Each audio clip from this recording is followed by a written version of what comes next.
আসসালামু আলাইকুম। Freelancer Faisal YouTube চ্যানেলের পক্ষ থেকে আপনাদের সবাইকে স্বাগত জানিয়ে শুরু করছি আজকের টিউটোরিয়াল। আজকের টিউটোরিয়ালটি আমি এখানে একদম সাদামাটা রেখেছি এবং আমার আজকের টিউটোরিয়ালটি কথা আছে যে আমরা এখানে ইনার সেকশনে বা যে কোনো সেকশনের আমরা লেআউট স্টাইল শিখেছি, অ্যাডভান্স নিয়ে কথা বলবো। কিন্তু আমি অ্যাডভান্স নিয়ে কথা বলবো না আজকে, মাইন্ড করবেন না। আমি অ্যাডভান্স নিয়ে কথা বলবো, তবে একটু অন্য উইজেট নিয়ে কথা বলে একবারে আপনাকে অ্যাডভান্স নিয়ে কথা বলবো। কারণ অ্যাডভান্স হচ্ছে এমন একটা এখানের অপশন যেটা প্রত্যেকটা উইজেটের মধ্যে আমরা পাবো, প্রত্যেকটা উইজেটে। হ্যাঁ, তো যেহেতু প্রত্যেকটা উইজেটে আছে, এটা একটা কমন বিষয়।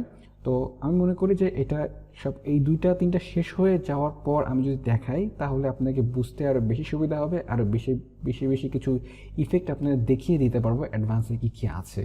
তো একটু কষ্ট করে আমরা দুইটা উইজেটের পরে আমরা শিখবো, দুইটা না তিনটা। এখানে টেক্সট এডিটরও শিখে ফেলবো, কারণ এটা অলমোস্ট সেম হেডিংয়ের থেকে। হেডিং আর টেক্সট এডিটর দুইটা অনেকটা same.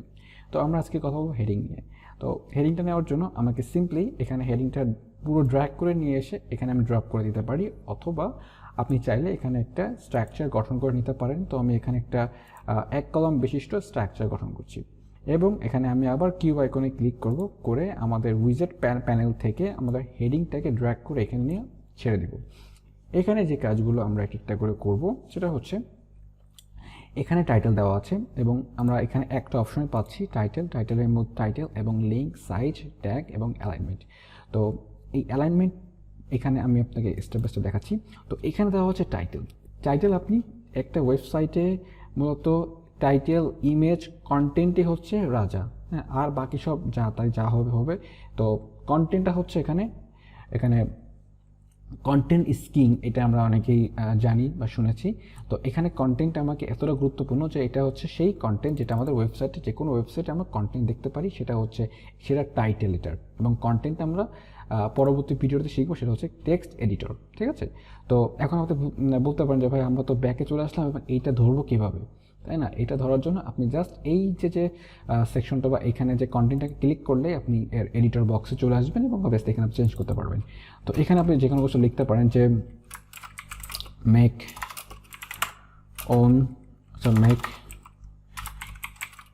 DREAM website, make your dream website.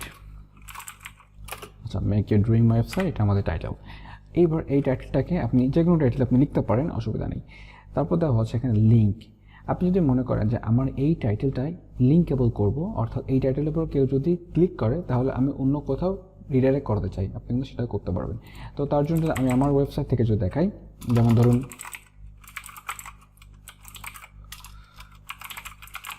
এই ওয়েবসাইটে কপি করে আমরা যদি এখানে পেস্ট করে দেই, তাহলে কি হবে যে এই ওয়েবসাইটে যখন আমাদের আপডেট করব, তখন এই ওয়েবসাইটে থেকে যখন এই লিঙ্কে ক্লিক করলে আমাদের এই ওয়েবসাইট থেকে রিডাইরেক্ট করে নিয়ে যাবে। ঠিক আছে?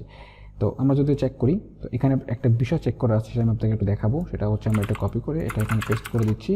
আমরা এখানে দুটো জিনিস দেখব, যে এখানে থাকা যে লিঙ্কের পাশে গিয়ার আইকন, এখানে ক্লিক করলে আমরা দুটো অপশন খুলে যাচ্ছে। এই দুটো অপশনের কাজ কি? তো আমরা একটু দেখি যে এইখানে যদি ক্লিক করি আমাদের কি হচ্ছে। দেখতে পারবেন এইখানে দেখবেন যে আমাদের যেখানে ক্লিক করব সেই ওয়েবসাইটের নাম, ইউআরএলটা কিন্তু নিচে শো করছে এখানে যখন মাউসের কার্সারটি রাখছি। তো এখানে যদি ক্লিক করি, সিম্পলি এই পেজটার মধ্যে কিন্তু আমার ওয়েবসাইটটা লোড নিচ্ছে বা রিডাইরেক্ট হচ্ছে। কিন্তু আপনি চাচ্ছেন না, আপনি চাচ্ছেন যে আমাদের ওয়েবসাইটের মধ্যেই সে থাকবে, কিন্তু নতুন যদি কোনো লিঙ্কে সে যদি রিডাইরেক্ট হতে চায়, অবশ্যই তাকে নতুন একটা ট্যাব খুলতে হবে। তো এইটা করার জন্য আমরা এখানে ওপেন ইন নিউ ট্যাবে ক্লিক করে দিলে হচ্ছে এখানে এটা ক্লিক করার পর নতুন একটা ট্যাব ওপেন হবে। এটা যদি আপডেট করার পর এবং এটা রিফ্রেশ যদি করি, এবার এখানে আমরা যদি ক্লিক করব তখন নতুন একটা ট্যাব ওপেন হবে। খুব দারুণ না? ওকে, তারপর হচ্ছে এখানে অ্যাড নো ফলো, অর্থাৎ এই অ্যাড নো ফলোতে ক্লিক করে হচ্ছে এখানে তো মাউসের কার্সারটি রাখি, তাহলে এটা লিঙ্ক আকারে থাকবে না, এটা নো ফলো হিসাবে এই কার্সারটার আইকন শো করবে, যেটা কোনো লিঙ্ক না, কিন্তু আসলে কিন্তু লিঙ্ক করে দেওয়া আছে। তো এটা আমরা বুঝে নিলাম। তো এটা আমরা অফ করে দিচ্ছি। এটা বেশিটা কাজ করে না, এটা বেশিটা কাজ করি না আমরা সাধারণত। তো আমরা হচ্ছে ম্যাক্সিমাম সময় এইটা ব্যবহার করে থাকি, ওপেন ইন নিউ উইন্ডো। তারপর হচ্ছে এখানে সাইজ। তো সাইজ এখানে কয়টা সাইজ দেওয়া আছে দেখতে পাচ্ছেন, ডিফল্ট, এখানে মিডিয়াম। এটা আমরা অনেকেই বুঝতে পারছি যে আমরা যখন জামা কিনতে চাই, এখানে অনেক সময় জামা প্যান্ট কিনতে গেলে আমরা অনেক সময় বলি যে আপনার যে টি শার্টের অথবা আপনার জামার প্যান্টের সাইজ কত, হ্যাঁ আমরা অনেকে জানি লার্জ, এক্সট্রা লার্জ। তো এইটা এখানে এই সাইজগুলো কিন্তু ডিফল্ট আকারে দেওয়া আছে, আপনি চাইলে এখানে এইগুলো ইউজ করতে পারবেন এবং স্টাইল থেকে আপনি আপনার মতো করে কাস্টমলি এক পিক্সেল অনুযায়ী আপনি আপনার ফন্টের সাইজ আপনি ইউজ করতে পারবেন। তো এইটা আপনি যেমন দেখে তেমন থাকে আপনি এই স্টাইল থেকে হচ্ছে কন্ট্রোল করবেন। তারপর হচ্ছে HTML ট্যাগ। তো HTML ট্যাগটা এখানে দেখতে পাচ্ছি যে H1, H2, H3 অনেক ট্যাগ রয়েছে। এইটা সম্পর্কে যারা HTML এর বেসিক পর্বগুলো জানেন না, তো তাদের জন্য হচ্ছে আমি কিছু বলতে পারবো না। তবে যারা HTML ট্যাগগুলো জানেন অথবা যারা ইন্টার ফার্স্ট ইয়ারে পড়েছেন, তারা আমি মনে করি তাদের একটা সাবজেক্ট ছিল কম্পিউটারে, তো 4th অধ্যায়ে হয়তো এটা শেখানো হয়েছে HTML ট্যাগ সম্পর্কে। তো HTML ট্যাগ বলতে বোঝানো হচ্ছে যে এখানে H1, H2, H3 মানে কি, মানে হচ্ছে আমরা যদি W3 স্কুল থেকে যদি আমরা রেফারেন্সটা আপনাদের দেখাচ্ছি যে আমরা যদি H1 ব্যবহার করি সেক্ষেত্রে হচ্ছে আমাদের যে লেখাটা হেডিংটা হবে সব থেকে বড়। তারপর যেটা আমরা যদি H2 ব্যবহার করি সেটা হেডিংটা হবে তার থেকে একটু ছোট এবং সর্বনিম্ন আছে H6, এইটাই হচ্ছে সর্বনিম্ন। তো এইটা সম্পর্কে আমরা বুঝলাম যে H1 মানে হেডিং, H মানে হেডিং এবং এর যে ভ্যালুটা রয়েছে H1 সব থেকে বেশি এবং এটা হচ্ছে বড়। এবং ওয়েবসাইট তৈরি করার সময় আমরা গুগল আমাদের কি বলে, গুগল বলে যে আপনি যদি ওয়েবসাইট তৈরি করেন আপনার ভেতরে আপনার ওয়েবসাইটে HTML ট্যাগ হিসেবে H1, H2 সর্বোচ্চ H3 আপনি ইউজ করবেন, সেটা হবে SEO ফ্রেন্ডলি আপনার ওয়েবসাইট। হ্যাঁ, SEO ফ্রেন্ডলি পুরো ওয়েবসাইট বলবো না, SEO ফ্রেন্ডলি টাইটেল। তো SEO ফ্রেন্ডলি টাইটেল করতে হলে আপনাকে গুগল রিকমেন্ড করে যে H1, H2 আপনার টাইটেলের মধ্যে অবশ্যই রাখতে হবে। এবং আমরা এই যে SEO ফ্রেন্ডলি ওয়েবসাইট আমরা শেষের দিকে শিখবো ইনশাল্লাহ। আচ্ছা, আমরা H2 দেওয়া আছে, H1 চাইলে আমরা বড় করতে পারি। তো H2 দেওয়া থাক। তারপর হচ্ছে অ্যালাইনমেন্ট এখানে আমরা 4টা আছে, আমরা 3টা সম্পর্কে জানি, এটা আমরা শিখবো হচ্ছে কন্টেন্টের মধ্যে। তো এটার মানে হচ্ছে লেফটে এখন বর্তমানে আছে, তারপর যদি আমরা রাইট দিই তাহলে লেখাটা রাইট সাইডে চলে যাবে। আপনার যদি মনে হয় এখানে আপনি রাইট ইউজ করবেন করতে পারেন। তারপর সেন্টার মাঝখানে চলে আসবে, এটা আমরা অধিকাংশ সময় ইউজ করে থাকি। দেন আমরা হচ্ছে এইখানে টাইটেল সম্পর্কে আমার মনে হয় যে সব কয়টি আপনাকে এক্সপ্লেন করতে পেরেছি। এবং আপনি যদি মনে করেন যে এখানে ডায়নামিক ট্যাগ আমি আপনাকে বোঝাইনি, তো এটা একটু অ্যাডভান্সের মধ্যে পড়ে, এখানে আমি আপনাকে দেখাচ্ছি না। তারপরে একটু হলে আঁচ করে দিচ্ছি যে এখানে বিষয়টা হচ্ছে ডায়নামিক। আপনি যদি মনে করেন যে আপনি যেখানে পোস্ট করবেন তো সেখান থেকে যদি আপনার এই লেখাটা সরাসরি আনতে চান, সেক্ষেত্রে আপনার পোস্টের ফিল্ড হিসেবে দেখিয়ে দিতে হবে যে এই লেখাটা আমার পোস্ট থেকে আসবে এবং পোস্ট থেকে যে জিনিসটা লিখবো এটা এখানে অটোমেটিক চলে আসবে। তো এটা যদি আপনি পরবর্তীতে শিখবেন, শেষে আমি এই বিষয়গুলো ডায়নামিক বিষয়গুলো পরবর্তীতে কথা বলবো এক সময়, যদি পাশে থাকেন সাপোর্ট করেন অবশ্যই আমি এই বিষয় নিয়ে কথা বলবো, ডায়নামিক বিষয়টা নিয়ে। আচ্ছা, তারপর হচ্ছে স্টাইল। তো স্টাইলের মধ্যে মাত্র একটা অপশন দেখতে পাচ্ছি টাইটেল। তো টাইটেলের মধ্যে এখানে রয়েছে টেক্সট কালার, টাইপোগ্রাফি। তো টাইপোগ্রাফির মধ্যে বেশ কিছু কাজ রয়েছে, সেটা তার প্রথমে রয়েছে টেক্সট কালার। তো কালার এখানে দেখতে পাচ্ছি আকাশে একটা কালার এখানে কিন্তু বিদ্যমান রয়েছে এবং এইটা আপনি চাইলে এখানে চেঞ্জ করতে পারবেন এখান থেকে। তো এখানে ক্লিক করার পর আপনি দেখতে পাচ্ছেন যে কালার চেঞ্জ করার কিন্তু অনেক অপশন রয়েছে আপনার, যেমন আপনি এখান থেকে সরাসরি কালার আপনি মাউস থেকে ইউজ করতে পারছেন এবং আপনি এখানে চাইলে RGB কালার অথবা হেক্সার যে কালারগুলো আছে সেটা আপনি ইউজ করতে পারবেন। তো এখানে আপনি চাইলে এখানে কালার চেঞ্জ করতে পারবেন এবং নিচে থাকা যেখানে বলটা রয়েছে যদি বাম দিকে সরাই তাহলে আমার অপাসিটি কমবে। এইটা আমরা বুঝতেছি যে এইটা যদি আমরা বাম দিকে সরিয়ে দিই তাহলে এটা অপাসিটি, তো এখানে যে ঘনত্বটা কমে যাচ্ছে, ঠিক আছে। এটা যদি বাড়িয়ে দিই তাহলে আমাদের টেক্সটটা বোল্ড মানে গাঢ় আকার ধারণ করছে, ঠিক আছে। এবং এইখানে যে কালারের সিস্টেমটা, এখানে আপনি প্রত্যেকটা জায়গার কালার সিস্টেমটাতে একই ফিচার ইন্টারফেসটা আপনার আসবে।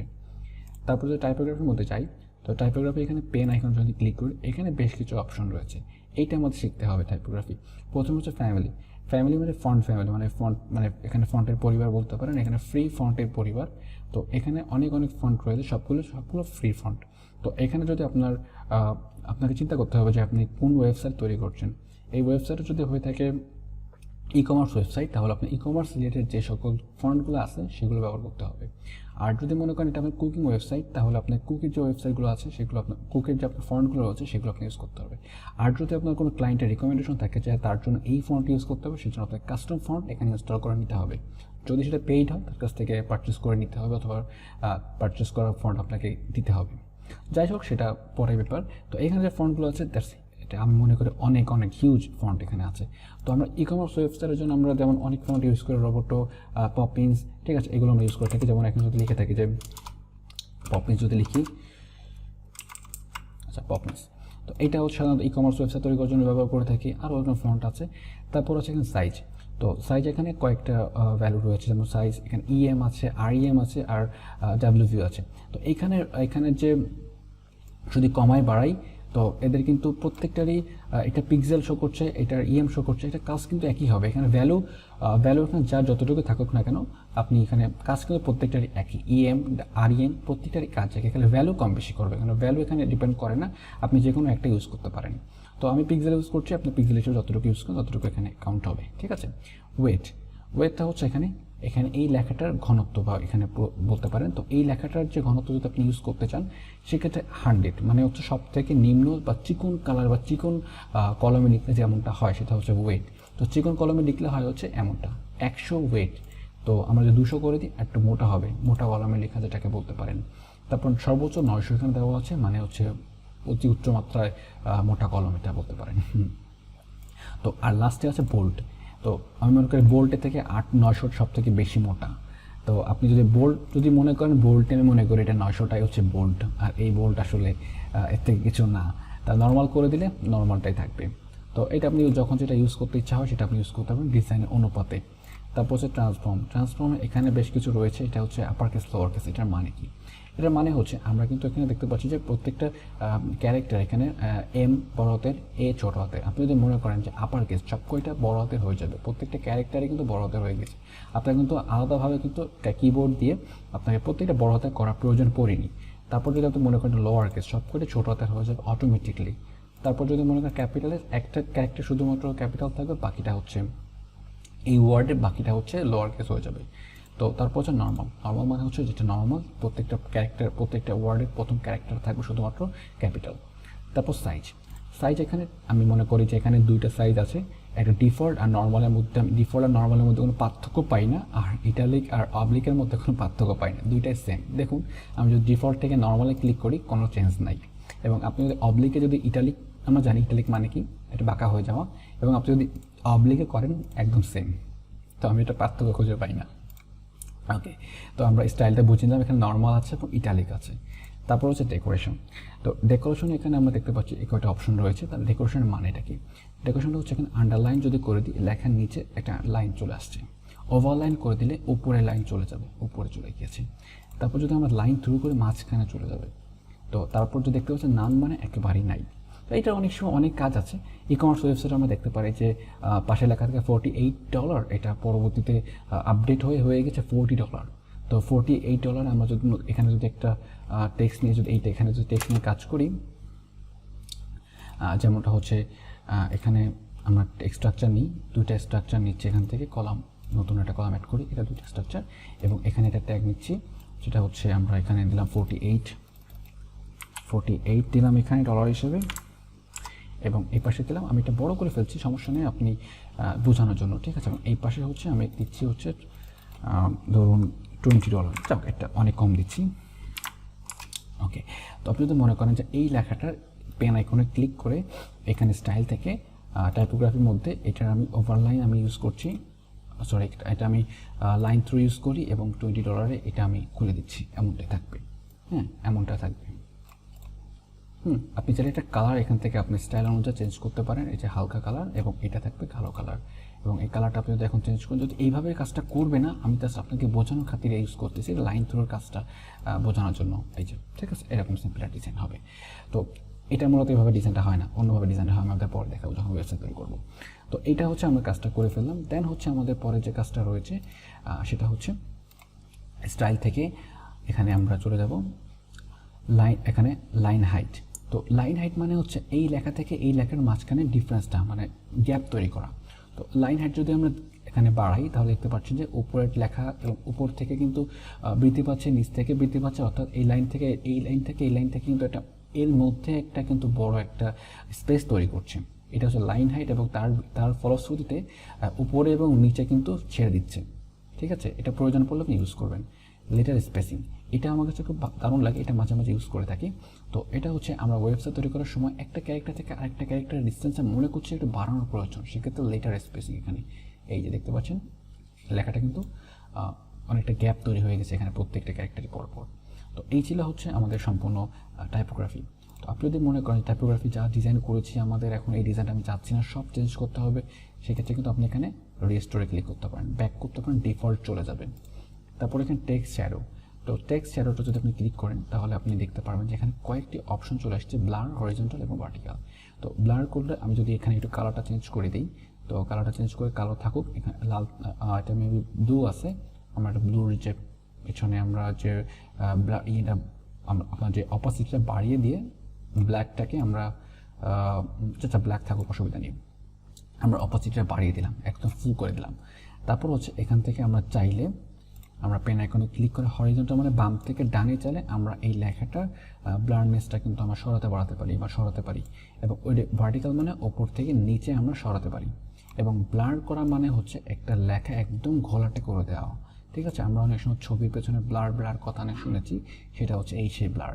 তো এটা আমরা হরিজন্টাল সাইজ এভাবে রাখতে পারি, এবং আপনি চাইলে এখান থেকে অপাসিটি কমিয়ে এই লেখার পেছনে অনেকটা কী বলবো ব্যালেন্স রেখে আপনি ডিজাইনটা রাখতে পারেন, যে আমার একটু সুন্দর লাগবে, মানে হালকা একটু হালকা হালকা ব্লারনেস কাজ করবে। একদম গাঢ় ব্লার হলে বিষয়টা ভালো লাগবে না দেখতে, অবভিয়াসলি আপনি ডিজাইন অনুযায়ী সেটা আপনি আপনার মতো করে করবেন, এবং আপনি চাইলে এটাকে রিসেট করে দিতে পারেন, একদম রিসেট হয়ে যাবে। ব্লেন্ড মোড এটা এখানে কিছু অপশন আছে, এইগুলো তেমন একটা ইউজ পড়ে না, তারপর বলে দিচ্ছি। আপনার ব্লেন্ড মোডটা করলে হবে যে একটা লেখার কালার টালার একটু ডিসকালার হয়ে যাবে। এখন এটা হচ্ছে কিছু কিছু ডিজাইনের উপরে ওটা ডিসকালার হয়। তো এটা হচ্ছে যে আপনি যদি মনে করেন যে আপনার এটা ইউজ করতে হবে, তো আপনি এটা যখন ডিজাইন পড়বে তখন আপনি ইউজ করলে সেটা আপনি ভালোভাবে বুঝতে পারবেন যে ডিজাইনটা সামনে আসছে না। বলে আমি এখন ডিজাইন করিনি বলে আসলে এই যে ব্লেন্ড মোডটা আপনাকে দেখাতে পারছি না, তো পরবর্তীতে কোনো সময় দেখিয়ে দেবে। এটা তেমন তো কাজ করবেন না, এটা কাজ আসলে সেটা করার প্রয়োজন পড়ে না, সব এখান থেকে আমরা সিস্টেমটা করে ফেলি। দেন হচ্ছে আমরা চলে যাব অ্যাডভান্স। তবে অ্যাডভান্সটা আমি আজকে শেখাবো না, তো আজকের ভিডিওটা এই পর্যন্ত রাখছি। তো যদি ভালো লেগে থাকে অবশ্যই অ্যাপ্রিসিয়েট করবেন, আর অবশ্যই যদি মূল্যবান মতামত থেকে থাকে কমেন্ট করে জানাবেন। তো ভিডিওটা কিন্তু ইতিমধ্যে 16 মিনিট হয়ে গিয়েছে, অনেক এক্সপ্লেন করেছি। তো আজকের ভিডিও পর্যন্ত, পরবর্তী ভিডিওটা দেখার জন্য আমন্ত্রণ রইল। সেই পর্যন্ত স্টে সেফ।